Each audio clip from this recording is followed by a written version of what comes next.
Trade can carry out another provocation at any given time. Rival party lawmakers quoted the National Intelligence Service as saying Pyongyang is ready for a nuke test at Tunnel 3 of its Punggye site, while Tunnel 4 is currently under construction. The NIS also noted the regime could begin reprocessing spent fuel rods at its Yongbyon nuclear complex late this year.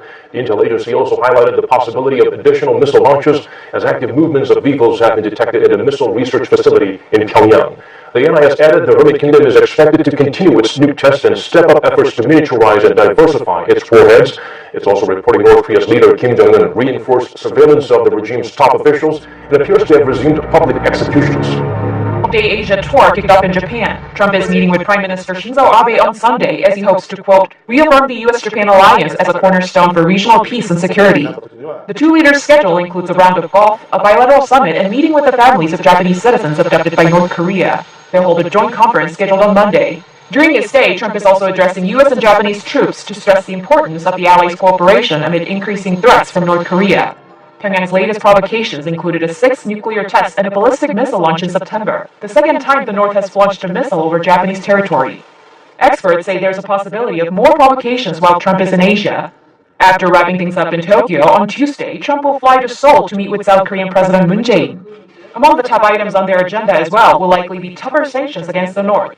While U.S. officials have spoken of military options, ahead of Trump's visit, his national security advisor did emphasize that Washington has not given up on seeking a diplomatic solution to the North Korea crisis. To North Korea possibly making new preparations for war by simulating attack responses. State media in North Korea reporting that citizens are having rare blackout exercises and mass evacuation drills. Meanwhile, the U.S. flew a nuclear-capable B-2 stealth bomber over the Pacific this weekend in that region, just days ahead of the president's visit to Asia. At a joint news conference in Tokyo on Monday, U.S. President Donald Trump and Japanese Prime Minister Shinzo Abe reaffirmed their policies towards North Korea. The regime continued development of its unlawful weapons programs, including its illegal nuclear tests and outrageous launches of ballistic missiles directly over Japanese territory, are a threat to the civilized world and international peace and stability. We will not stand for that. The era of strategic patience is over.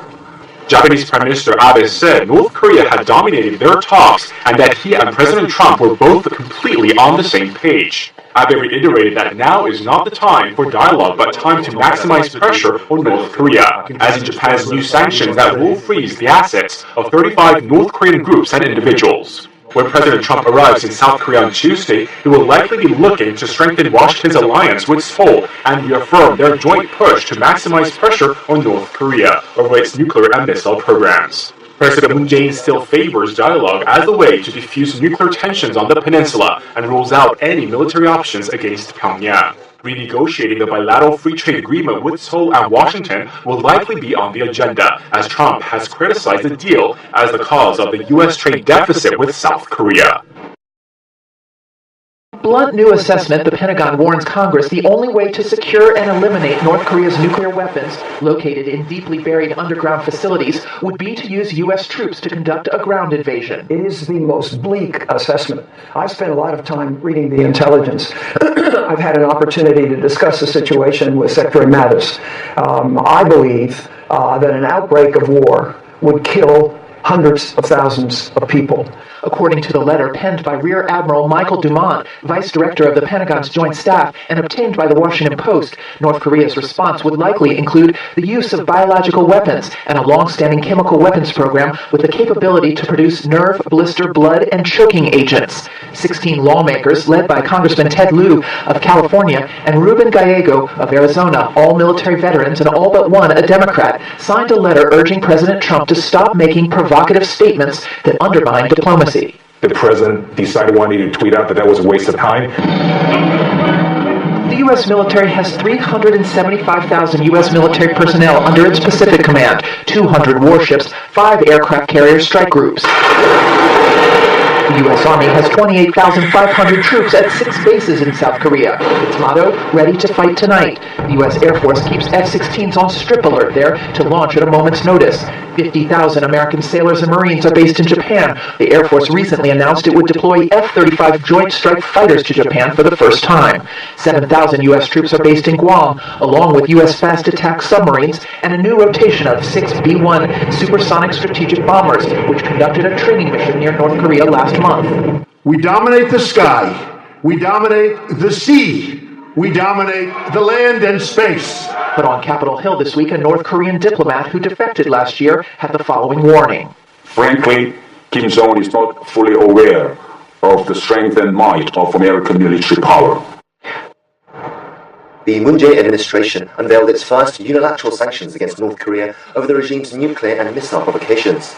A foreign ministry official said Monday that 18 individuals who represent North Korean banks overseas have been blacklisted as they were involved in supplying money needed to develop weapons of mass destruction.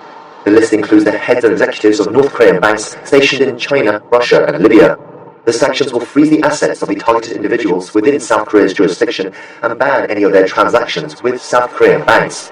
However, the measures are being seen more as symbolic rather than having any practical effect. All transactions between the two Koreas have already been cut since 2010 with the implementation of the May 24 sanctions. The banks involved are already on the UN sanctions blacklist, and the individuals named were also on America's unilateral sanctions list announced in September.